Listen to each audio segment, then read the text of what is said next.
All right, this is kind of a part three.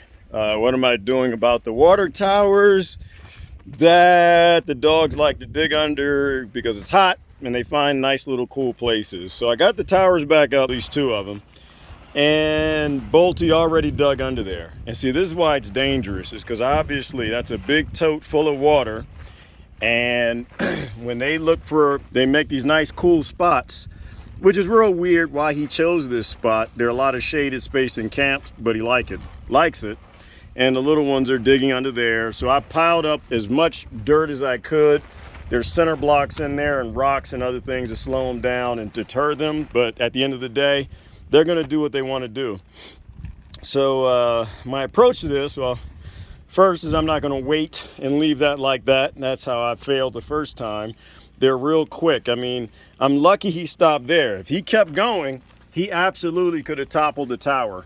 So in the longer design, I'm gonna line the insides with double center blocks, so it just deters them from digging, and a lot more soil. I was gonna do concrete, but I'm not going to. So, what I'm trying to do is make more spaces here, and I think they like it up here maybe because this is where I am mostly. So they don't want to stay down in the lower parts of camp where there's more shade in a pond. They want to stay up here. So I just took this old piece of plywood I had laying around, posted it up, dug out a little hole. I might actually make a dog pond out of that later. I might even just, cement it and make it a permanent dog pond. Just a place they could sit in, wade in, put their paws in.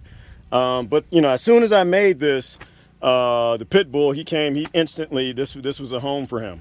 The other thing I'm doing is I'm trying to encourage them to stay in this space right here, that's lower than the surrounding soil, so it's cooler and it's shade. So I got this tarp, and I just threw a tarp over top of it. It's a cheap Dollar General $5 tarp. It's gonna get destroyed. None of the tarps I've bought can survive out here. All these little cheap plastic tarps, you'll get a couple months out of them. If you luck up, you might get a year, but the heat and the sun just make a mess of these things. But for $5, it'll solve the problem for the moment until I have permanent places for everybody. So anyway, and I put this up with, where's that twine at? Right here. So I put it up with this twine. I like this stuff. It's like paracord type stuff, but not as strong. It rips in the wind, which I want.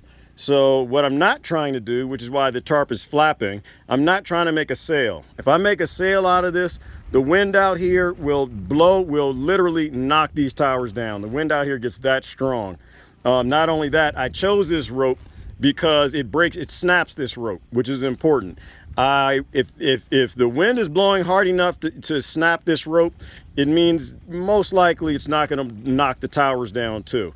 And so that's why I chose this rope. But the other thing is I'm not tying the back in. I might do 2 posts in the back just to make sure it's a larger shaded area. But I don't want, if I tie these guys down here, then it's gonna make basically a sail, and it's gonna catch the wind. And if the wind ever comes from direction behind me, it's gonna blow those over like it's nothing. So that's what I'm gonna do for right now.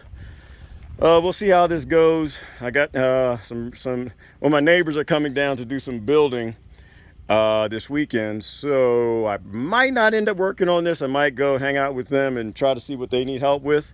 But if not, I'll probably just go ahead and put some concrete in there, make their little pond. Maybe, dig another, foot area or lower, 6 inches, and concrete that out. Concrete tends to stay cooler out here, and then that'll hopefully encourage my domestic wolves to kind of stay in this area, as opposed to digging underneath these towers and knocking them down. In fact, oh no, I already filled it in. All right, they actually dug this out this morning also. It only takes them a few minutes, and so I filled that back in and rocked it over. Anyway, that's what I'm doing, painting these towers. I think, the only other thing I did make, so instead of putting the next tote another 10 feet over, I'm gonna put it way up there, which is a slightly higher elevation. Gives me about another 1.5 feet, which will increase the pressure coming down to this tank and this tank. So the highest tank gives it the pressure that it is gonna determine the pressure of the entire system.